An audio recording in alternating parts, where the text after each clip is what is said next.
प्रिय बच्चों, हम लोग महाकवि माघ का प्रभात वर्णन नामक निबंध अध्ययन कर चुके।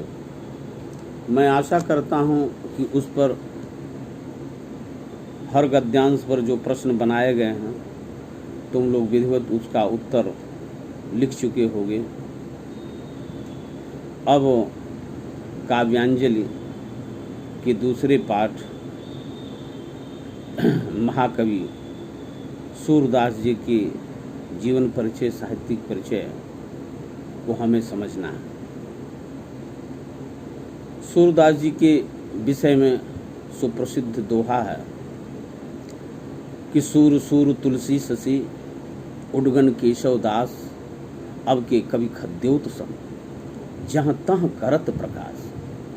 हिंदी साहित्य आकाश के सूर जाज्वल्यमान सूर्य निसंदेह उनके बाल लीलाओं के पदों को पढ़ करके, भ्रमर गीत को पढ़ करके, रस छंदल अलंकारों से संपृक्त परिपूर्ण काव्य सूर सागर को पढ़ करके ये अनुभव होता है कि वह सचमुच हिंदी साहित्य आकाश के जाज्वल्यमान सूर्य। पहले के बड़े बड़े संत कवि अपने विषय में कुछ नहीं लिखते थे। यह साहित्य में हमेशा विद्वानों में विवाद रहा है। सभी विद्वान उनके जन्म के विषय में एक मत नहीं है। फिर भी ऐसा माना जाता है कि इनका जन्म सन 1478 ईस्वी में आगरा से मथुरा जाने वाली सड़क पर स्थित रुनकता नामक ग्राम में एक ब्राह्मण वंश में हुआ था। कुछ विद्वानों के अनुसार इनका जन्म स्थान सीही है। इनके पिता पंडित रामदास सारस्वत थे। कुछ विद्वान इन्हें जन्मांध मानते हैं कि जन्म से अंधे थे, और कुछ विद्वानों के मतानुसार सूरदास जी की दृष्टि कुछ वर्षों बाद गई, क्योंकि कृष्ण की बाल लीलाओं व अन्य क्रियाकलापों की जो सजीव झांकी सूरदास जी ने प्रस्तुत की है वो बिना आँखों से दृश्य देखे संभव नहीं लगती। इस पर एक प्रश्न प्राय पूछा जाता है कि सूरदास जन्मांध थे अथवा नहीं, इसको सिद्ध कीजिए। सूरदास जी महाप्रभु वल्लभाचार्य के शिष्य होकर उनके साथ मथुरा के गऊ घाट पर श्रीनाथ जी के मंदिर में रहते थे और विनय के पद इकतारे वाद्य यंत्र पर गाया करते थे। महाप्रभु वल्लभाचार्य जी जो कृष्ण मार्गी वैष्णव पंथ के संस्थापक हैं,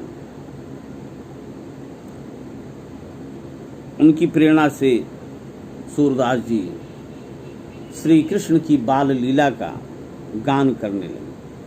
इनकी मृत्यु सन 1583 ईस्वी में के लगभग मानी जाती है। सूरदास जी द्वारा रचे गए ग्रंथों की रचना 25 बताई जाती है, किंतु वर्तमान में उनके 3 ही ग्रंथ उपलब्ध हैं।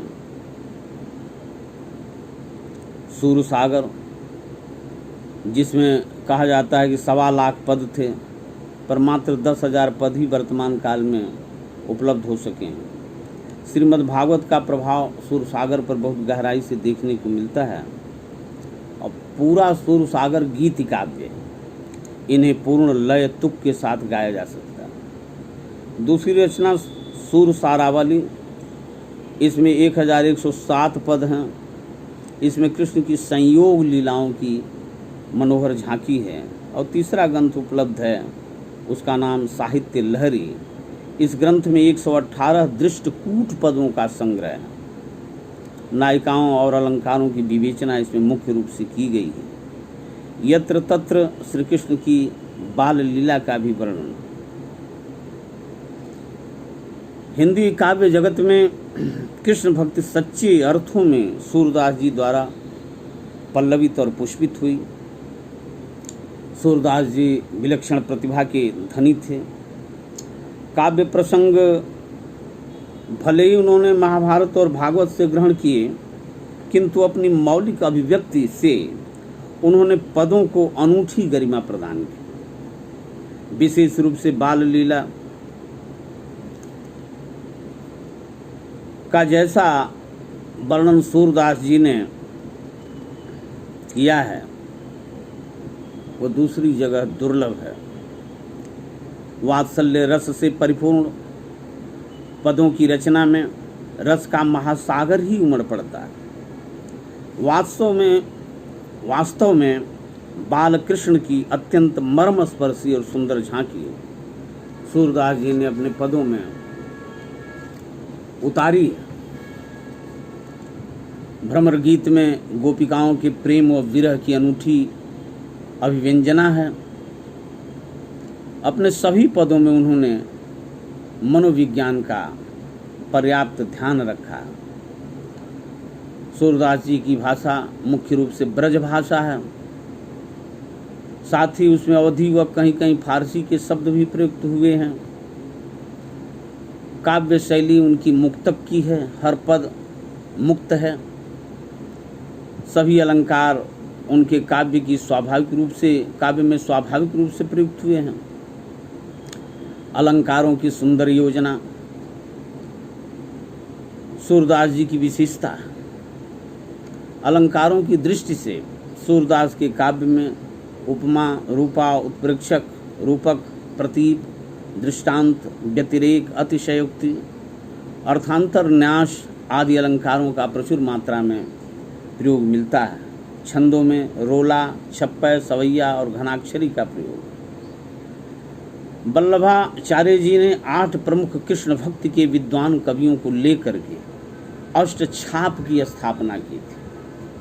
ये 8 संत कवि गोवर्धन पर्वत पर स्थित श्रीनाथ जी के मंदिर में 8 पहर भक्ति के गीत गाया करते थे। महाप्रभु वल्लभाचार्य जी ने उनकी पीठ ठोकी और उन्हें अष्टछाप नाम दिया। अष्टछाप के 8 कवियों में सर्वोपरि सूरदास जी हैं।